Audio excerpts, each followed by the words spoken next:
Hello students, आज हम कक्षा 10 के सामाजिक विज्ञान विषय के 2022 के आगे के प्रश्न को सॉल्व करेंगे। हमने पार्ट 1 में क्वेश्चन नंबर 1 से लेकर 10 तक को सॉल्व किया था। आज हम क्वेश्चन नंबर 11 से आगे के प्रश्न को हल करेंगे। तो आइए देखते हैं क्वेश्चन नंबर 11। देखिए क्वेश्चन नंबर 11 में कह रहा है कि 19वीं सदी में भारत के सूती कपड़ा उद्योग की गिरावट के मुख्य कारण क्या थे। तो आइए इसका आंसर देखते हैं। इसका आंसर है, देखिए स्क्रीन में दे रहा हूँ इसका आंसर। सबसे पहला पॉइंट इसमें है, विदेशी वस्त्र उत्पादों के आयात से बुनकरों का निर्यात बाजार धराशायी हो गया था। ठीक है। दूसरा पॉइंट है, भारतीय बाजारों में मैनचेस्टर निर्मित वस्त्र उत्पादों के बड़े पैमाने पर आयात से इनका स्थानीय बाजार तेजी से सिकुड़ने लगा। तीसरा पॉइंट, कम लागत पर मशीनों से बनने वाले के पास उत्पाद इतने सस्ते होते थे कि भारतीय बुनकर उनका मुकाबला नहीं कर सकते थे। चौथा पॉइंट है, अमेरिका में गृह युद्ध प्रारंभ होने के कारण जब वहां से कपास आना बंद हो गया तो ब्रिटेन भारत से कच्चा माल मांगने लगा। ठीक है, मंगाने लगा। भारत में कच्चे कपास के नियति में इस वृद्धि से उसकी कीमतें आसमान छूने लगी। भारतीय बुनकरों को कच्चा माल के लाले पड़ गए। उन्हें अधिक मूल्य पर कच्चा कपास खरीदना पड़ता था। ऐसी दशा में बुनकर कला के परिवार का भरण पोषण करना कठिन था। अगला क्वेश्चन है इसी का अथवा वाला, पहले विश्व युद्ध के समय भारत का औद्योगिक उत्पादन क्यों बढ़ा। तो देखिए इसके निम्नलिखित कारण होते हैं कि भारत का औद्योगिक उत्पादन क्यों बढ़ा था। सबसे पहला कारण इसमें पॉइंट है, ब्रिटेन से कल कारखाने सेना की आवश्यकताओं को पूरा करने के लिए युद्ध संबंधी उत्पाद में व्यस्त थे। इसलिए भारत में उपभोक्ता वस्तुओं और कपड़े का आयात कम हो गया। इसलिए भारत का औद्योगिक उत्पादन बढ़ गया। दूसरा कारण ये था, भारतीय उद्योगों के लिए यह एक अच्छा अवसर था। इन्हें इतनी जल्दी एक विशाल देसी बाजार मिल गया था। इस प्रकार औद्योगिक उत्पादन बढ़ गया। तीसरा पॉइंट, युद्ध दीर्घकाल तक चला तो भारतीय कारखानों में भी फौज के लिए जूट की बोरियां, फौजियों के लिए वर्दी के कपड़े, टेंट और चमड़े के जूते, घोड़े व खच्चर की जीन तथा बहुत सारे अन्य सामान बनने लगे। ठीक है, इसके भी कारण उत्पादन बढ़ा, औद्योगिक उत्पादन। अगला कारण है चौथा नंबर, बढ़ती मांग के कारण नए कारखाने लगाए गए। पुराने कारखाने कई पालियों में चलने लगे। जैसे ही मांग बढ़ती गई चीज़ों की, वैसे कारखाने और भी बनाए गए और इस प्रकार से अलग अलग शिफ्टों में काम चलने लगे। फिर फिफ्थ वाला, तमाम नए मजदूरों को काम पर रखा गया और प्रत्येक को पहले से भी अधिक समय तक काम करना पड़ता था। क्योंकि अगर उत्पादन बढ़ गया है, यानी सामान की आवश्यकता है मार्केट में, तो फिर अधिक टाइम तक लोगों को काम करना पड़ेगा। ठीक है, ओवर टाइम तक। तो इस प्रकार से औद्योगिक उत्पादन बढ़ने लगा था पहले विश्व युद्ध के समय में। नेक्स्ट है, ब्रेटन वुड्स समझौते का क्या अर्थ है। ठीक है, ये मोस्ट इंपॉर्टेंट क्वेश्चन है, हर बार पेपर में पूछा जाता है। इसका आंसर होगा, ब्रेटन वुड्स समझौता एक विचार है जिसका प्रधान लक्ष्य औद्योगिक विश्व में आर्थिक स्थायित्व एवं पूर्ण रोजगार की स्थिति को कायम रखना था। वास्तव में समझौते या विचार की उत्पत्ति इस परिणाम के पश्चात हुई कि देश के आर्थिक स्थायित्व का बाकी देशों पर भी प्रभाव पड़ता है, क्योंकि वर्तमान युग में सभी देश एक दूसरे पर निर्भर हैं। अगला क्वेश्चन है, रेशम मार्ग से आप क्या समझते हैं, स्पष्ट कीजिए। तो देखिए रेशम मार्ग क्या होता है। रेशम मार्ग प्राचीन काल और मध्यकाल में ऐतिहासिक, व्यापारिक, सांस्कृतिक मार्गों का एक समूह था जिसके माध्यम से एशिया, यूरोप और अफ्रीका जुड़े हुए थे।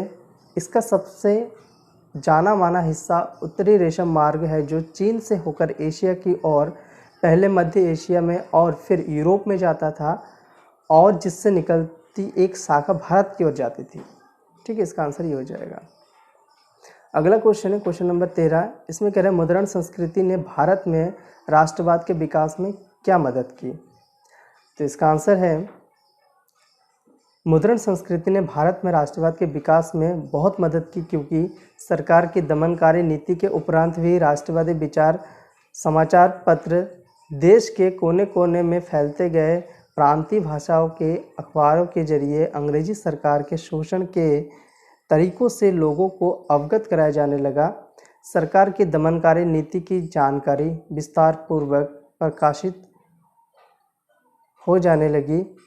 साथ ही मुद्रण संस्कृति के जरिए क्रांतिकारी विचारों को भी गुप्त रूप से प्रसार होने लगी। ठीक है, थोड़ा सा देखिए, यहाँ पे दिख नहीं रहा है तो मैंने पढ़ के बता दिया है, वहाँ से आप लोग देख लीजिए। ठीक है, तो वहाँ पे दिख नहीं रहा है। अगला क्वेश्चन है क्वेश्चन नंबर 14, नवीकरण योग्य संसाधन तथा अनवीकरण योग्य संसाधन से आप क्या समझते हैं, उदाहरण सहित बताइए।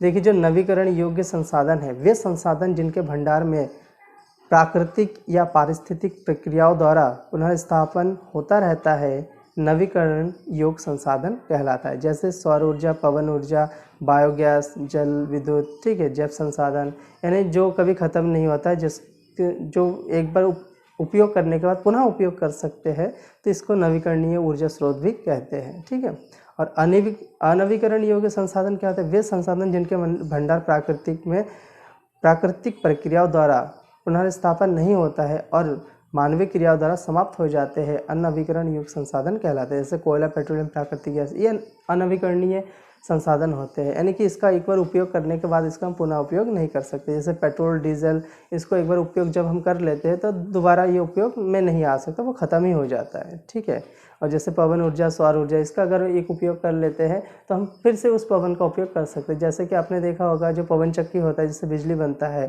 ठीक है, तो एक बार हवा उसमें से गुजरने के बाद उसके पीछे और भी अगर पवन चक्की लगे होंगे तो वो हवा उसमें से भी गुजर के क्या होगा, फिर से हम उसी हवा का उपयोग करके ऊर्जा बना सकते हैं।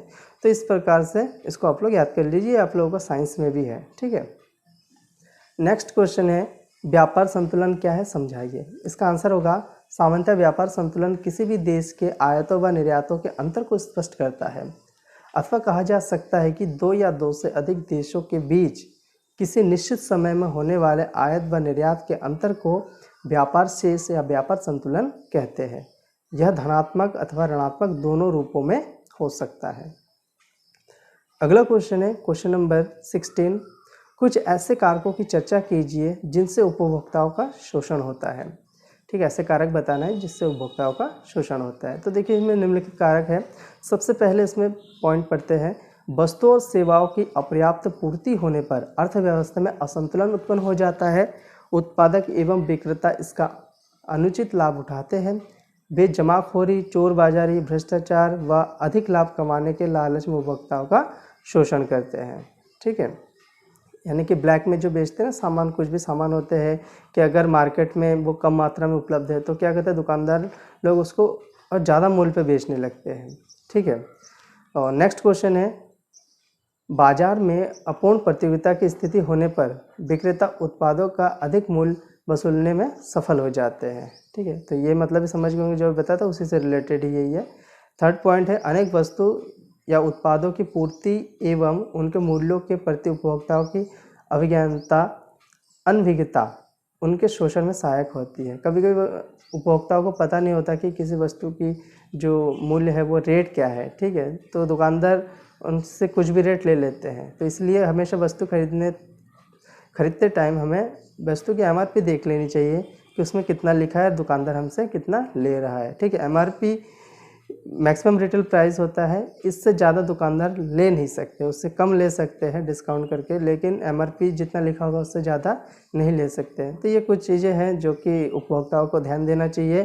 ठीक है, उपभोक्ताओं को शोषण काफ़ी मार्केट में होता है। जो अभी पॉइंट बताया कि कभी कोई भी सामान ऐसा होता है कि वो बहुत कम मात्रा में उपलब्ध होता है तो दुकानदार मनचाहे रेट लगा के उसको बेचते हैं। ठीक, तो ये सब चीज़ें होते हैं उपभोक्ताओं के शोषण के। और इसमें कुछ पॉइंट है, जैसे थर्ड पॉइंट में बताया, देखिए 4, 5, 6, 7 ये सब पॉइंट मैं स्क्रीन में दे दूंगा, आप लोग इसको पढ़ लीजिए। ठीक है, ये सभी उपभोक्ताओं के शोषण के ही पॉइंट्स है, तो इसको आप लोग याद कर लीजिएगा। अगला क्वेश्चन है क्वेश्चन नंबर 17, सुनामी के उत्पन्न होने के कारणों का उल्लेख कीजिए। अब देखिए, सुनामी उत्पन्न होने के 3 कारण हम बताने जा रहे हैं। सबसे पहला कारण है भूकंप। जब समुद्र में तीव्र शक्तिशाली आता है तो समुद्रों का जल तट की ओर प्रभावित होने लगता है और विनाशकारी सुनामी लहरें उत्पन्न हो जाती है। कहने का मतलब है, समुद्र में जब तेज भूकंप आता है तो उसके जो समुद्र का पानी होता है वो तट की ओर आते हैं और लहरें बनती है, उसी लहरों से क्या होता है, सुनामी आने लगती है। अगला पॉइंट है ज्वालामुखी विस्फोट। देखिए, जब समुद्र या उनके तटवर्ती भाग पर यदि शक्तिशाली ज्वालामुखी का विस्फोट होता है तब समुद्र के जल में विनाशकारी सुनामी लहरें उत्पन्न हो जाती हैं। ठीक है, बहुत बड़ी लहरें उत्पन्न होती है और वह तट तक पहुंच के बहुत विकराल रूप धारण कर लेते हैं, जिससे बहुत ही ज़्यादा नुकसान होता है। अगला पॉइंट है भूस्खलन। जब भूकंप या ज्वालामुखी विस्फोट के कारण समुद्र तटवर्ती चट्टानों में दरार उत्पन्न हो जाए और ये चट्टान टूटकर समुद्र में गिरने लगे तो इस भूस्खलन के कारण समुद्री लहरें सुनामी लहरों में बदल जाती है और संकट की स्थिति उत्पन्न हो जाती है। ठीक है, तो मेन 3 कारण हैं: भूकंप, ज्वालामुखी विस्फोट और भूस्खलन। जब भूकंप और ज्वालामुखी विस्फोट होता है तो आसपास के जो पहाड़ होते हैं जैसे समुद्र के पास, वो अगर गिरने लगते हैं, चट्टान जो होते हैं गिरने लगते हैं, तो उस प्रकार से एक बड़ी लहरें उत्पन्न होती है जो तट की ओर आते हैं और तट में जितने भी घर वगैरह होता है सबको बहा ले जाते हैं। ठीक है, तो आज की वीडियो में इतना ही। धन्यवाद।